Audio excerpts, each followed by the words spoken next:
Hey guys, this is Lisa. So I want to welcome you guys to my new YouTube channel, NYC Gal Pod. Now, let's start a little bit from the beginning. Let's rewind a little bit. I had a YouTube channel starting in 2014, and I should have kept up with it because that was really when YouTube was beginning. And if I would have kept up with it, I'm sure I would have had quite a following. It was people I didn't know who were basically watching me make cards, make paper crafts.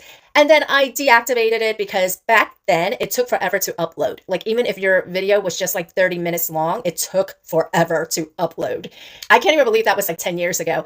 I was always a blogger. It's really how I built my audience and my brand. I built it as a product reviewer. So blogging was really important to me. It is kind of like my little niche, if you want to call it that, because I do love to write. I've always journaled. I've been journaling since I was 13 years old. I'm a huge reader. I'm a bookworm.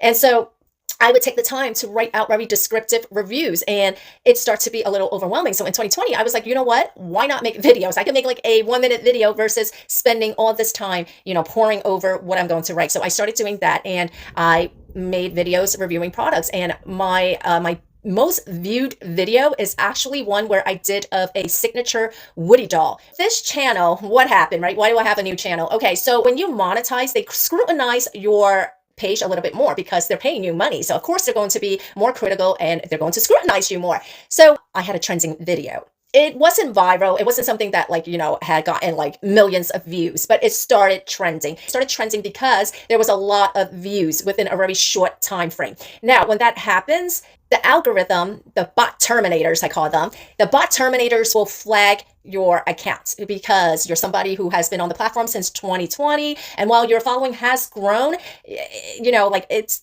all of a sudden it's like a very large spike, right? So on YouTube, if you're monetizing, yes, you do need a certain amount of followers to monetize. And yes, you do need to have a certain amount of watch hours before you can monetize. But how they actually pay you is from your views. So you can be somebody with only 2,000 followers, but if you have like 1 million views, they gotta pay you. You still get paid for that. YouTube generally pays the best, but they're also the most strictest as far as all the platforms are concerned. They are very strict. The bot terminator, what it assumed was that I was farming views or farming engagement. Now, again, because my video was trending, it was gaining a lot of viewership because I was a monetized content creator, they flagged it. The bot terminator at YouTube flagged it. And you really can't argue with a bot because it's not the same as a human, right? And unfortunately, even with the appeal process, a lot of times it is a low entry level person who is reviewing it and they skim through it and they don't necessarily take the time to actually review it. And what they'll do is they tend to side with the bot, with the algorithm. I'm going to say the majority of the time, you're just going to go with what's in front of your face. Now, is that always the case? No. The majority of the time, your account gets flagged because of a bot terminator. The bot terminator flags it for anything, whether it's trigger words or whether it seems spammy or whether you just have like way too many hashtags. Maybe you're getting too many followers all at once. You're getting too many views all at once. Whatever it is, something looks suspicious to the algorithm, the bot will flag it. Once it flags, sometimes it's automatic. Now, even though it's the bot that is automatically suspending you, demonetizing you, or even terminating your account, there's always an appeal process, and the appeal process is done by a human.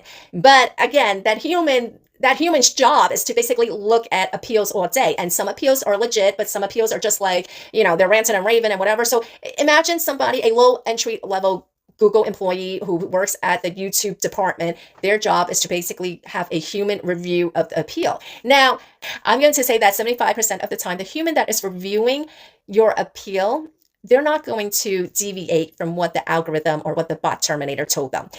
And you know what? I should trademark that bot terminator. I should like trademark that catchphrase or something. But and I call it a bot terminator because basically that is like what it does. It's like it's an algorithm that just its job is to flag you for violations of policies and terms of services and whatever. So it's more or less a termination bot. The person skims through it. It doesn't matter if they're responding back to you in 5 hours, in 20 minutes, or in 2 days or 2 weeks. The time length it takes for somebody to reply to you is not them spending 5 hours to review your appeal. It just means that it took them that long to get to you because they probably had a whole bunch of other appeals to get to before they got to yours. They skim through it and they're not really going to deviate for what the algorithm says. I am going to say that there is a 75% fail rate when it comes to appeal process. Now, having said all of that, now I could appeal it, but I feel like the odds are against me. And I also feel like this is a clean slate for me to start because a lot of my content was starting to go in like multiple directions and there was no solid category. You know, it was, I had my followings built on product reviews, but then it went to like entertainment and pop culture and it went into Bravo recaps and all this other stuff. And so I feel like this is a good time to like vamp my YouTube channel a little bit. That is just a little FYI, just to let you guys know what's going on. Yeah, so welcome to my new YouTube channel, NYC Gal Pod. So I actually, and again, I started out as a blogger. I was always a blogger. I still am a blogger. And I moved on more towards vlogging. I probably should have named this NYC Gal Vlog. Maybe it's not too late to change it. I don't know. But for now, I'm sticking with pod.